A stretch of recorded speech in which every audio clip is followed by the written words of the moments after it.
नमस्कार। प्रादेशिक समाचार के साथ मैं प्रियंका कुमारी। पहले मुख्य समाचार। राज्य भर में अब तक 2050 कोरोना मरीज हो चुके हैं स्वस्थ। सक्रिय मामलों की कुल संख्या 744 पहुंची। सावन की शुरुआत के साथ देवघर स्थित बाबाधाम, बासुकीनाथ, रांची पहाड़ी सहित खूंटी स्थित आमरेश्वर धाम में ऑनलाइन दर्शन शुरू। दुमका जिला प्रशासन की पहल पर भूटान में फंसे 87 प्रवासी मजदूरों की आज हुई घर वापसी। और भाजपा ने राज्य में गिरते कानून व्यवस्था पर चिंता जताई। पुलिस महानिदेशक से मुलाकात कर सौंपा ज्ञापन। अब समाचार विस्तार से। राज्य भर में अब तक 2050 कोरोना मरीज स्वस्थ हो चुके हैं। झारखंड में कोरोना मरीजों के स्वस्थ होने की दर 72.85% है, जबकि कोरोना के सक्रिय मामलों की संख्या 744 पहुंच गई है। वहीं दूसरी ओर पिछले 24 घंटे के दौरान राज्य में 60 नए कोरोना मरीज मिले हैं। इसी के साथ कुल कोरोना संक्रमितों की संख्या 2814 हो गई है। इनमें से अब तक 20 कोरोना मरीजों की मौत हो चुकी है। मरने वालों में ज्यादातर मरीज दूसरी गंभीर बीमारियों से ग्रसित थे। साहिबगंज जिले में अब तक 21 कोरोना संक्रमण के मामले आ चुके हैं, जिनमें से 5 कोरोना के मरीज ठीक होकर अपने घर जा चुके हैं। उपायुक्त वरुण रंजन ने कल रात 3 नए कोरोना संक्रमित मरीजों की पुष्टि की, जिनमें एक महिला तथा 2 पुरुष शामिल हैं। पहली सोमवारी के साथ आज से सावन माह की शुरुआत हो गई। इस बार कोरोना संकट को लेकर लोगों की सुरक्षा का ध्यान रखते हुए इस साल देवघर में श्रावणी मेले का आयोजन नहीं हो रहा है और श्रद्धालु इस बार जलाभिषेक नहीं कर पाएंगे। राज्य सरकार ने श्रद्धालुओं के लिए बाबाधाम और बासुकीनाथ में भगवान की पूजा के ऑनलाइन दर्शन की व्यवस्था की है। आज से पूरे सावन श्रद्धालुओं के लिए सुबह होने वाली सरकारी पूजा और शाम की श्रृंगार पूजा का टेलीविजन चैनलों और वेब चैनलों पर सीधा प्रसारण किया जा रहा है। इस दौरान श्रद्धालु भी ऑनलाइन पूजा कर सकेंगे। इधर रांची के पहाड़ी मंदिर में भी भक्तों के प्रवेश पर रोक है। मंदिर परिसर से बाबा की पूजा अर्चना का ऑनलाइन प्रसारण किया जा रहा है। इधर खूंटी स्थित प्रसिद्ध बाबा आमरेश्वर धाम इस बार कोविड-19 के मद्देनजर भक्तों के लिए बंद रहेगा। सावन को लेकर 2 दिन पूर्व मंदिर प्रबंधन समिति की बैठक बुलाई गई थी, जिसमें यह निर्णय लिया गया था कि इस बार भक्तों द्वारा जलार्पण की व्यवस्था नहीं होगी। सुबह 6 बजे और शाम 7:30 बजे मंदिर के पुजारी द्वारा आरती की जाएगी। मंदिर प्रबंधन ने निर्णय लिया है कि सुबह और शाम की आरती का लाइव प्रसारण फेसबुक के माध्यम से किया जाएगा। इधर दुमका जिले के विश्व प्रसिद्ध बाबा बासुकीनाथ धाम में इस वर्ष श्रावणी मेले का आयोजन नहीं हुआ है। आज सावन के पहले दिन बाबा बासुकीनाथ की भव्य सरकारी पूजा हुई। गर्भगृह में केवल पुरोहित और उनके सहायक को ही प्रवेश की अनुमति मिली। इधर मुख्यमंत्री हेमंत सोरेन ने सावन की पहली सोमवारी पर झारखंड वासियों को शुभकामनाएं दी हैं। अपने ट्वीट संदेश में मुख्यमंत्री ने कहा कि इस वर्ष संकट के समय में श्रद्धालु घर पर ही पूजन कार्य करें। दुमका जिला प्रशासन की पहल पर लॉकडाउन के कारण भूटान में फंसे 87 मजदूरों की आज घर वापसी सुनिश्चित हुई। प्रवासी मजदूरों श्रमिकों की दुमका वापसी पर जिला प्रशासन के वरीय अधिकारियों की देखरेख में इन सभी का स्वास्थ्य परीक्षण किया गया। इन्हें अभी दुमका के इंडोर स्टेडियम में रखा गया है, जहां से स्वास्थ्य जांच एवं डेटा संग्रह के बाद सभी को होम क्वारंटाइन में भेजा जाएगा। इन 87 प्रवासी श्रमिकों में दुमका जिले के रामगढ़ प्रखंड के 57, सरैयाहाट के 9, जामा के 10 तथा जरमुंडी प्रखंड के 7 यानी कुल 83 लोग शामिल हैं, जबकि पाकुड़ जिला के 2, रामगढ़ जिले के 1 और गोड्डा जिले का 1 मजदूर भी इनमें शामिल है। वैश्विक महामारी कोरोना काल में हजारीबाग जिले के निजी और सरकारी स्कूलों में ऑनलाइन माध्यम से पढ़ाई कराई जा रही है। इसमें सबसे बड़ी बाधा ग्रामीण क्षेत्रों में स्मार्टफोन की कमी और नेटवर्क की समस्या है। इस समस्या से निजात दिलाने के लिए जिले के चौपारण प्रखंड के सेलहारा मध्य विद्यालय के शिक्षक खुले आसमान के नीचे सामाजिक दूरी का पालन करते हुए बच्चों को पढ़ा रहे हैं। बच्चे भी शिक्षकों की इस मेहनत और प्रयास की प्रशंसा कर रहे हैं और उन्हें भी पढ़ाई में मन लग रहा है। खुले आसमान के नीचे पढ़ने में बहुत अच्छा लग रहा है। जब हम बंद क्लासरूम में पढ़ते थे वहाँ मुझे ठीक टाइप से नहीं लगता था, तबियत खराब लगता था। मैं अपने शिक्षक का बहुत आभारी हूँ कि उन्होंने लॉकडाउन में भी मुझे खुले आसमान के नीचे पढ़ाने का सहयोग दिया।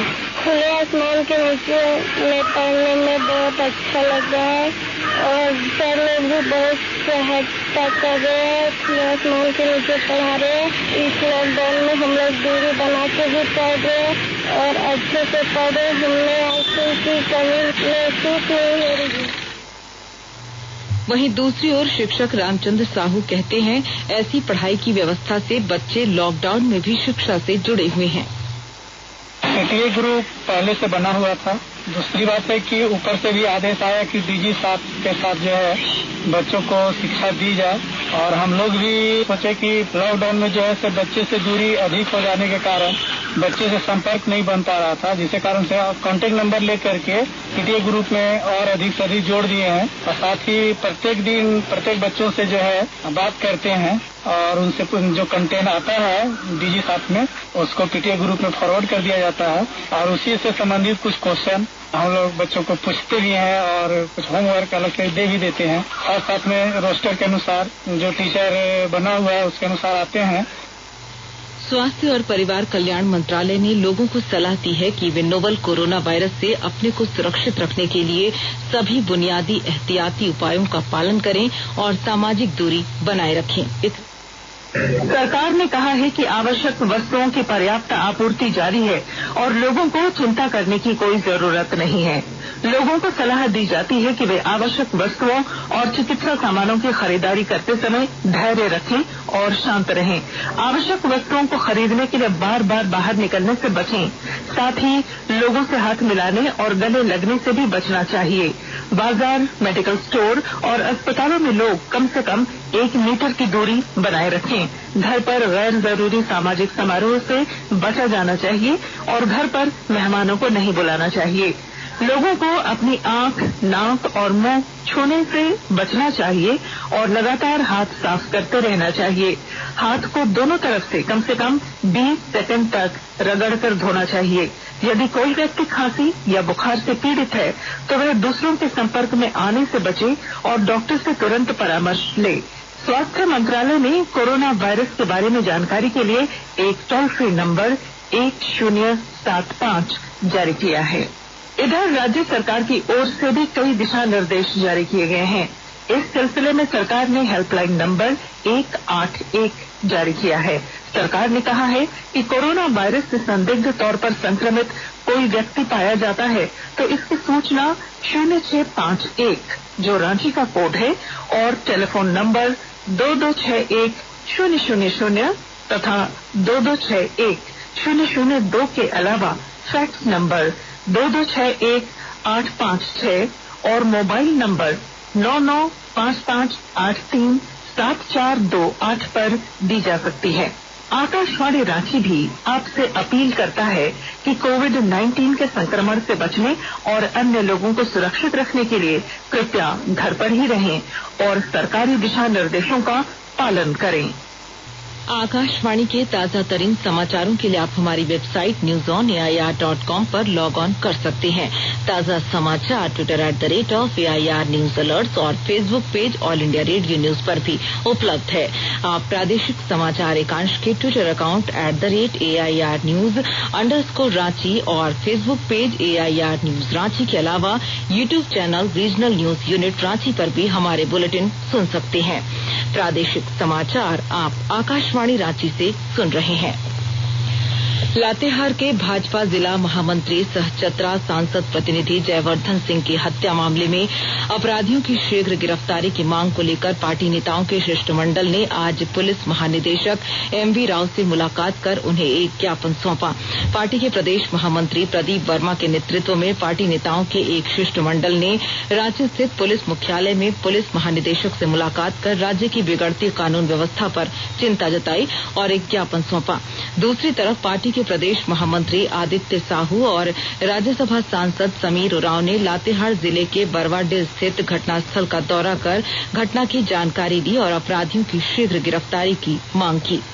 लातेहार जिले के बरवाडीह में कल देर शाम अज्ञात अपराधियों ने भाजपा के जिला महामंत्री सह पूर्व सांसद प्रतिनिधि जयवर्धन सिंह की गोली मारकर हत्या कर दी। घटना के बाद आक्रोशित परिजनों और समर्थकों ने पुलिस को शव को उठाने से रोक दिया। लोगों द्वारा पुलिस के विरोध में नारेबाजी भी की गई। इस घटना के बाद पूर्व मुख्यमंत्री रघुवर दास ने प्रशासन की निंदा की है। राजधानी रांची के बुढ़मू थाना क्षेत्र स्थित कोइजम जंगल से नक्सली मोहन यादव का शव आज सुबह बरामद किया गया।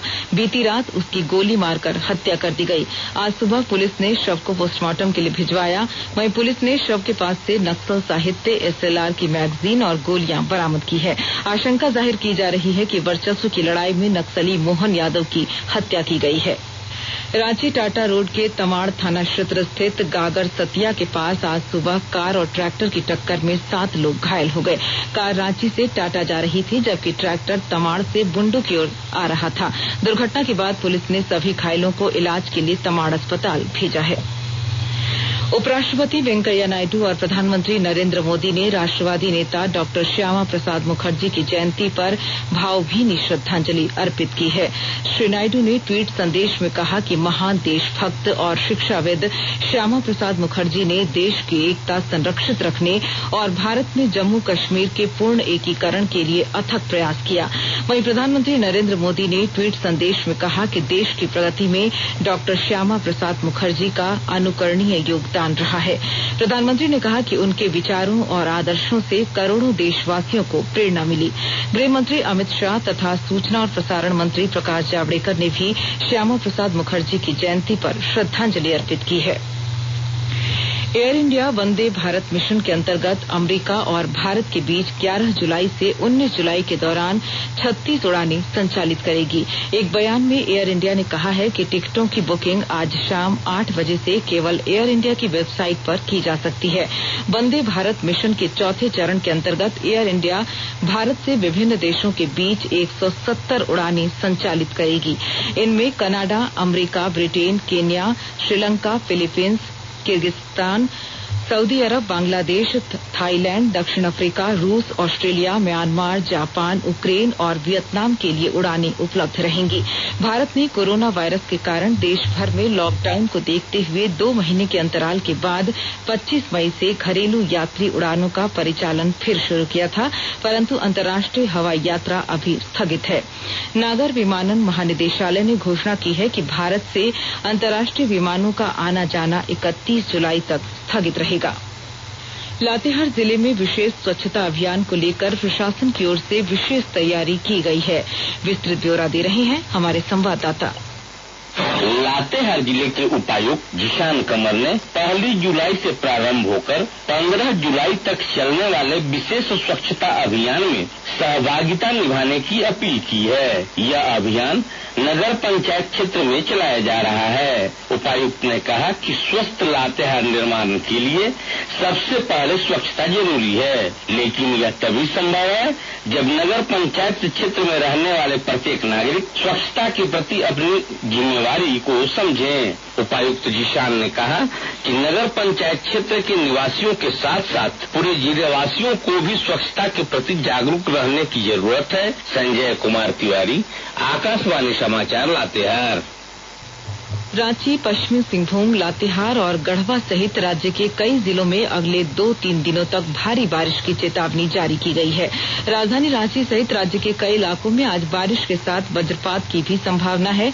इसे लेकर मौसम विभाग की ओर से ऑरेंज अलर्ट जारी किया गया है। मौसम विभाग के अनुसार आज रांची और आसपास के इलाके में बादल छाए रहेंगे। गरज के साथ मध्यम दर्जे की बारिश होगी। बंगाल की खाड़ी में समुद्र तल से 7.6 किलोमीटर बने निम्न दबाव के क्षेत्र के चलते रांची और आसपास के इलाके में अगले 2-3 दिनों तक बारिश होती रहेगी। वहीं रांची और आसपास के क्षेत्र में भारी बारिश भी हो सकती है। उधर खूंटी के सीमावर्ती इलाके के डंडोल टेमटेम टोली के 2 किशोरों की वज्रपात से मौत हो गई। वहीं एक महिला गंभीर रूप से घायल हो गई, जिसका इलाज किया जा रहा है। अंत में मुख्य समाचार एक बार फिर। राज्य भर में अब तक 2050 कोरोना मरीज हो चुके हैं स्वस्थ। सक्रिय मामलों की कुल संख्या 744 पहुंची। सावन की शुरुआत के साथ देवघर स्थित बाबा धाम, बासुकीनाथ, रांची पहाड़ी सहित खूंटी स्थित आमरेश्वर धाम में ऑनलाइन दर्शन शुरू। दुमका जिला प्रशासन की पहल पर भूटान में फंसे 87 प्रवासी मजदूरों की आज हुई घर वापसी। और भाजपा ने राज्य में गिरती कानून व्यवस्था पर चिंता जताई। पुलिस महानिदेशक से मुलाकात कर सौंपा ज्ञापन।